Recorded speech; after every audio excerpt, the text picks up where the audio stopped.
Hello everybody. I'm starting this channel just mainly as a kind of a journal, video journal or record of kind of what's happening and what we're doing on our property out here. Morgan and I bought 11 acres just a little south of Pekin on Shale Hill Road, as many of you know. And this is mostly, just for us to look back on and just to remember what all we're doing with this property, but also I'm sure some friends and family would appreciate looking into, just to know where I'm spending hours and hours and hours out here. So enjoy. I'm not really going to do a tour around the property at this point. I mean, through the videos you're going to see the whole property, so I'm not going to dedicate any kind of walkthrough, and some of you have already seen it already, or will see it in the near future. I'll start these videos by today, in this video, is just kind of going through what has been done already, because I didn't start this video right away, unfortunately. We bought the property, can't remember the exact date, we closed a couple months ago. So it's early spring here, and done a lot of work already. Spent a lot of evenings and weekends out here, primarily just clearing brush and weed trees and different things. There's a cabin on the property, which you can see behind me.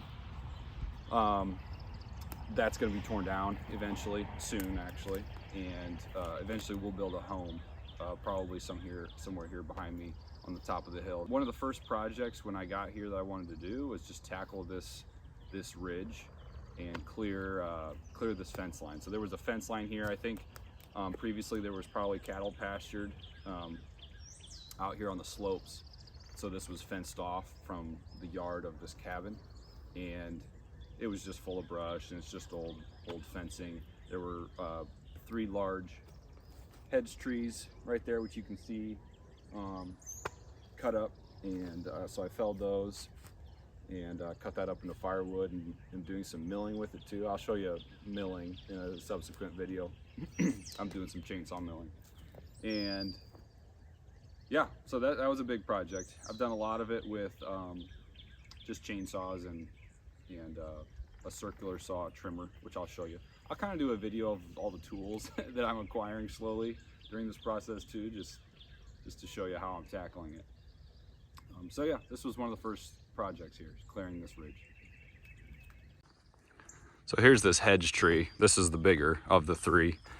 So I've just I dropped it, and then I've just been cutting it up, all of the just scrap burnable, smaller branches, medium-sized branches into firewood. And then I've got a couple big chunks that are fairly solid through the middle that I'm milling.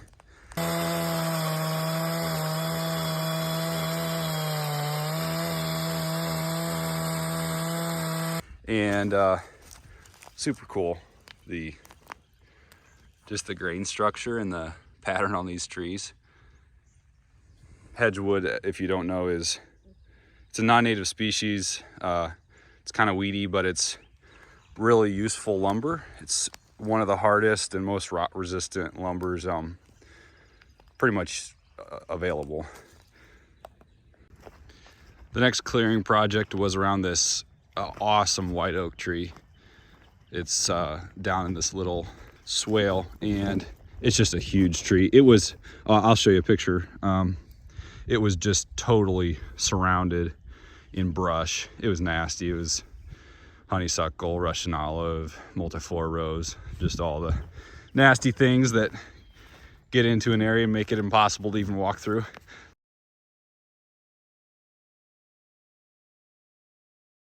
So I cleared this out. Most of this, actually all of this, was by hand with that saw blade trimmer, and just drug it all out of there and opened the tree up. I think it's got to be my favorite tree on the property. Huge white oak with low branches, almost touch the ground.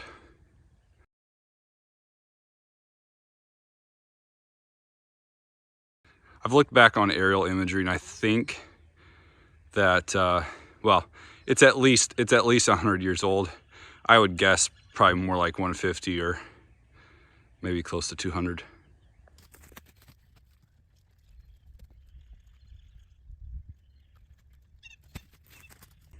Another thing we've started on, Max helped me with this section, is just clearing honeysuckle from the woods. And honeysuckle is an invasive shrub. It takes your woods over and makes it look like that. It's just very thick and you can't walk through it. So here's a nice kind of side-by-side of you know, this is what I've got, and this is what I want it to look like. So, you know, the oaks are opened up. There's some second generation trees, you know, smaller ones, native trees that are left, but the brush is gone. And that also opens up the floor to a lot more sunlight.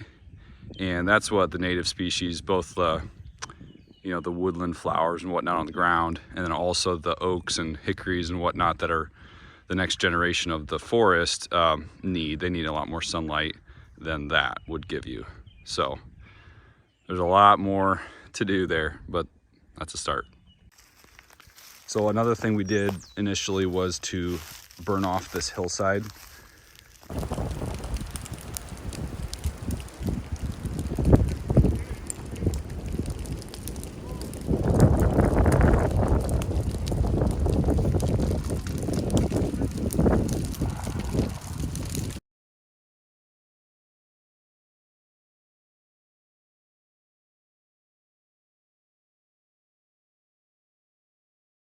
It's just pasture grass. I'm going to be converting it to native prairie species, and in preparation for that, I wanted to burn off the existing, just kind of last year's dead grass vegetation, which also helps to kill any shrubs that have come up in the grass. There's a lot of Russian olive primarily that's out here, and so that helps to kill that off. And then in preparation for the prairie seed, I'll be spraying off this this pasture grass a few times this summer, and I'll go into the prairie restoration process in another video. It's something I'm pretty familiar with from my professional work, but it'll be fun to do it for myself here. So you're kind of getting the view here too, just off the hillside. That's Powerton power plant there, directly dead center, and you can actually see the opposite bluff of the Illinois River too, out there. Pekin's up to the north.